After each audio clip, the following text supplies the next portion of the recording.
Welcome to Mishna study, Masachet Shabbat Perek Dalet Mishnah Aleph. This Mishnah is really the Mishnah that speaks about Bamet Tomnim. What are you allowed to insulate with? And this is really going to speak about before Shabbat. Before Shabbat rolls in, you have some hot food and you want to keep it hot, right? Preserve that heat as Shabbat rolls in. What are you allowed to insulate those pots with, that food with, before Shabbat starts? Now, when it comes to Shabbat itself, you're not allowed to insulate with anything. It's not going to matter if it's just preserving heat, if it's adding heat, whatever it may be, you're not allowed to insulate with it. According to Rambam, the reason you can't insulate with it is because if we allow you to insulate, a person may come to insulate with coals, right? And if he insulates with coals, then he may come to stoke the coals, right? That's the reason Rambam gives. People challenge Rambam. The Ra'avad challenges Rambam. Bartenura, even on this Mishnah, says Rambam is, can't understand what he's saying. Rambam is really based on his Girsa in the Talmud. And once you understand his Girsa, you're going to have to really explain like he does. And we're going to explain like Rambam. Hopefully, we'll try to explain it with clarity. And you should just know going into this that there are many other mifarshim, or there's a different approach, right? That many other mifarshim take to this reason. The reason they would say that why can't you heat up? Why can't you insulate something on Shabbat? Because they say because you may come to see that your food is not is cold, and you may come to heat it up on Shabbat. Right, to literally cook the food on Shabbat, and it's because Gizrai may come to do that. They don't do the shemi yihateh b'gahalim. You may come to stoke a coal, and it's really flipped, right? If you look at the Girsah, it's just a flipped Girsah, the way Rambam has it versus the way they have it, and we'll explain accordingly. So bameh tomnim, bameh en tomnim, right? What are you allowed to insulate with, and what are you not allowed to insulate with? And again, this is talking about Friday afternoon. Emtonim, you're not allowed to insulate lo begefet v'lo bezevel, right? Not with the olive, those leftover olive skins, that was left over after you press the olives and all the oil comes out, like that olive pulp. You're not allowed to use that. V'lo bezevel, not with manure. Lo melach, not with salt. V'lo beseed, not with limestone. V'lo behol, not with sand. Ben lachim, ben yeveshim. All these, right? These five, you're not allowed to insulate with them, whether they're moist or dry. Now, the next category, we'll see, you're not allowed to insulate with them when they are moist. What's that? Lo betevin, right? Not with straw. Lo bezugin, right? Zugin are the grape pits and the grape seeds. Lo bemuchin, right? Now with muchin, right? These are like more of those, cottony balls, more of wool, right? These like wool, really the shearings of wool that they would use to fill their pillows and blankets. Asavim, not with grass. Ben shenachim, but bizman shem nachim, when they are moist, right? They're going moist, not just going back on the grass, it's going back all four of these, right? When all these are moist, in their natural state, right? So the tevin has its moisture to it when it grew. Right. Similarly, the grapes. Right. It's not that you pour water on them. Rather, the grape juice itself is still there. Or the mochin, the tzemer, the wool. Right. It could be from the place near the chaylev, near the fats of the animal, where it's a moist piece of wool. Right. So all these are not used when they are moist. About tomnim bahem yeveshim. But you are allowed to insulate with these items when they are still dry.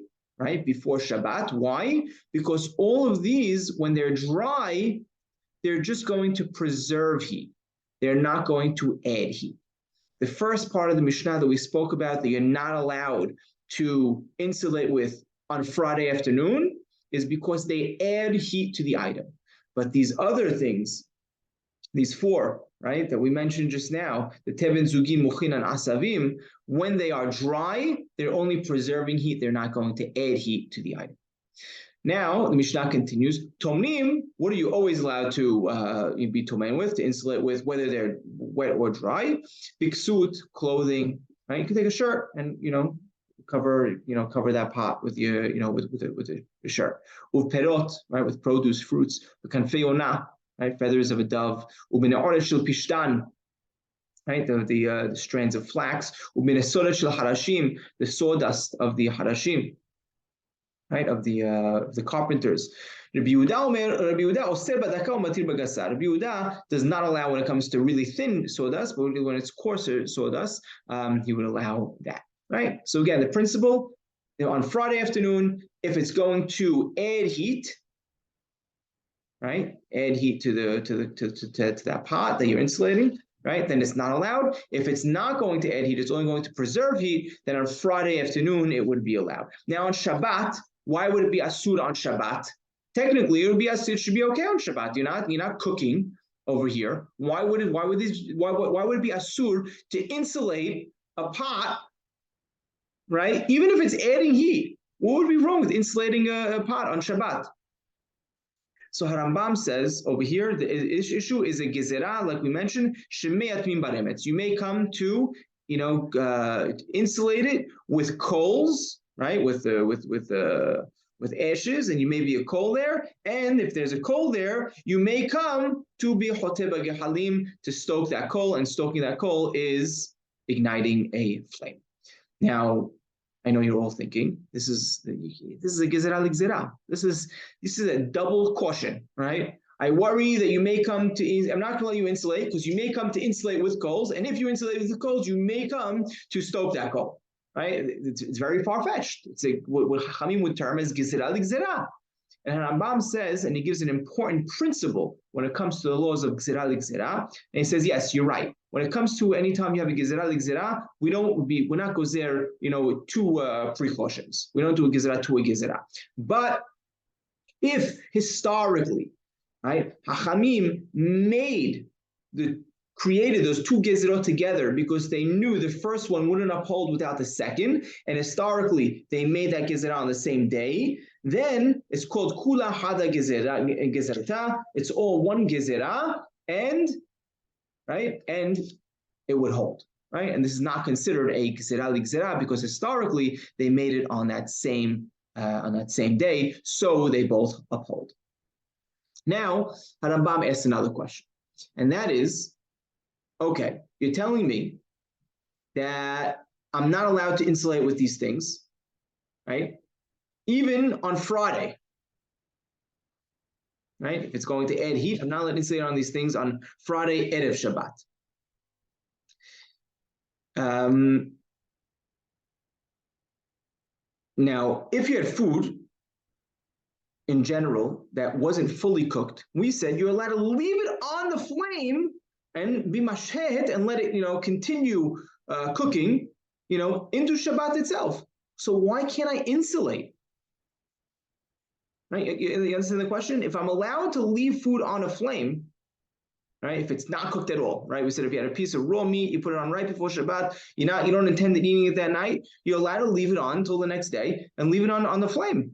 So why can't I just insulate, a pot on Shabbat?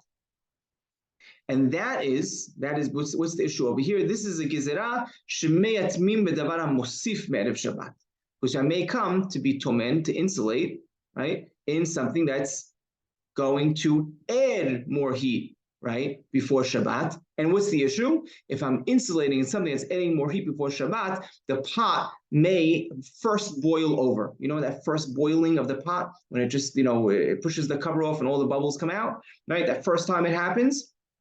Well, I worry that if I insulate in something that's going to add heat before Shabbat, right, and Shabbat rolls in, now I see what happens. The pot boils over. I'm going to what? Take the cover off the pot. And then once it's finished, right, I'm going to put that cover back on. Now, when I put that cover back on, what I do? I was tomen bedavar hamosif b'Shabbat.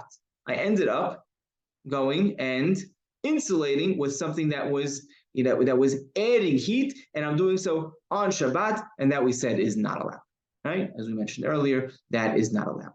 Now, what about ben hashemashot?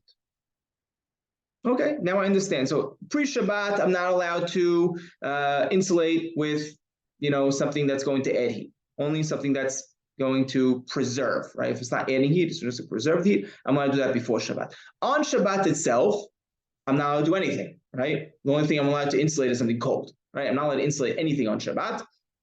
What about ben hashmashot, this twilight zone? right? From sunset until Tzet Kochavim. So over here, Harambam is also very unique, and everyone attacks Harambam over here for what he says. But I'll tell you what Harambam says, and that is, he says, when it comes to Ben Hashemashot, you're allowed to be tomen, you're allowed to insulate, not just with something that's going to preserve heat, but also something that will add heat. What we don't allow you to do on Friday afternoon, we allow you to do Ben Hashemashot. Right? It's fascinating. And why, Harambam says? He goes, first of all, that's the way he reads the Gemara, right? What's the reasoning he gives? He says, because stam kederot, right? A regular pot, Ben Hashmashot rotpaten. During Ben Hashmashot, right? It boiled over. A regular pot, when it comes to Ben Hashmashot, it boiled over. So if it's boiling over, that's it. It's not going to happen again. So I'm not worried, right, of this issue of it boiling over and then me covering it and insulating it and adding heat, on Shabbat itself. And therefore, when it comes to Ben Hashmashot, he allow you, according to Rambam, to insulate with a davar hamosif, something that's adding heat on Shabbat. Shulchan Aruch is not posek like this Rambam, right? He's posek like the other Rishonim. In this instance, it's one of the few instances where he actually goes against the Rambam and the Rif, right? Because Rambam and Rif are in sync on this one. But he's posek like the other, he says, because it's really a majority of Rishonim that are posek otherwise. And halacha according to Shulchan Aruch is you're not allowed to insulate Ben Hashmashot if it's something that's adding heat, rather similar to Friday afternoon, only something that's preserving heat, but not adding heat. And that sums up our Mishnah. A little bit of a complicated Mishnah. Rambam is very unique over here, and it's important to understand Rambam's approach.